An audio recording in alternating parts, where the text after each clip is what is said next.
If you could give financial portfolio advice to your children, but no cash, what would that advice be?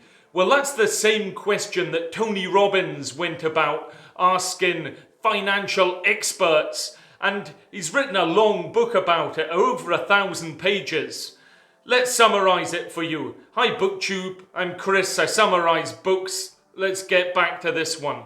So Tony says he's done this for the good of the average person. I agree with him that financial education isn't taught as much as it should be.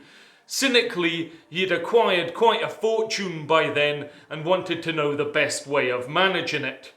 There's a few things that he outlines. Some are particular to the US, such as a 401k pension scheme. So these concepts are relevant to elsewhere. I'm from the UK, so the pension scheme isn't called a 401k, but the fact is that it's consistently investing in a pension which can be both tax efficient as your employer may make a contribution, but also it means that you're planning for the long run. There's no quick rich schemes really. And he mentions about investing in a diverse portfolio, and nobody's good enough to beat the stock market consistently. If you want to see some other books like Black Swan, I've put a written summary, I'll put it below. But at the end of the day, it could be chance. So what do you use? Well, it's a tracker fund, and ideally one that has the lowest commission rate. Because basically, you don't want it often actively managed. That means you're paying somebody's salary to do it. So a tracker fund that just sits in and looks at various markets. Obviously, there's different markets and you need to make your own financial decisions. This book hypes up Ray Dalio. I've summarized one of his books here. That's more about Ray Dalio's lifestyle advice. But Ray Dalio was a guru in finances, and it keeps building it up. And what would his magic formula be? Well, I've saved your time here. You'd say 30% in stocks. That would be S&P 500 or other indexes for further diversification. 15% in intermediate term bonds. Those are 7 to 10 years treasuries. 40% in long-term bonds, that's 20 to 25 years treasuries. 7.5% in gold, 7.5% in commodities.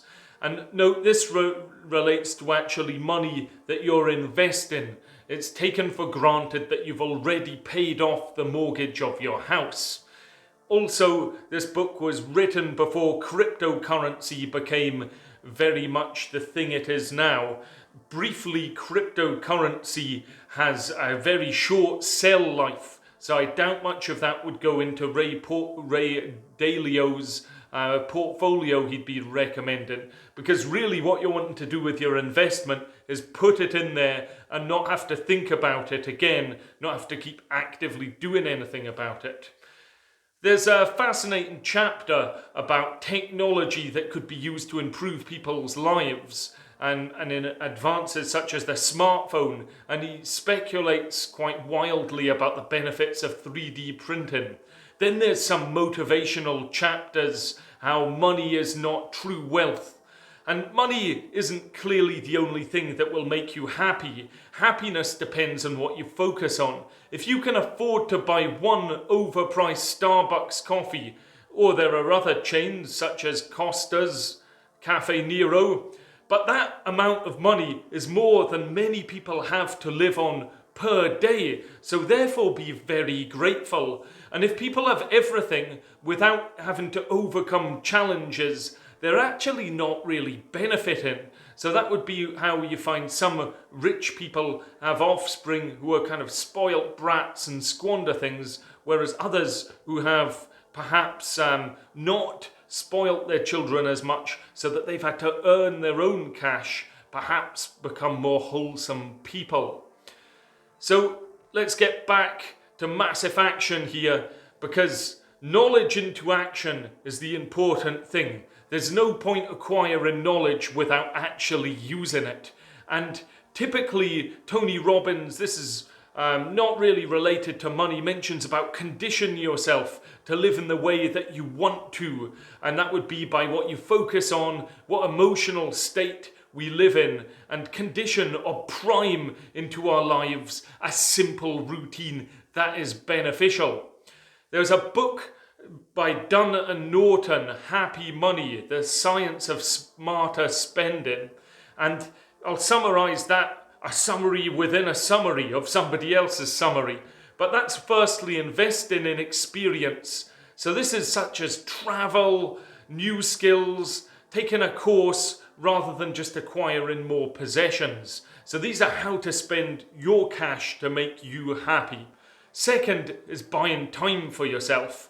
So whatever we can outsource, which is our most dreaded task, so it could be cleaning your gutters, for example. If you can spend money to get somebody else to do it, freeing up your time to pursue your passions, that's money well spent. And thirdly, most importantly, invest in others.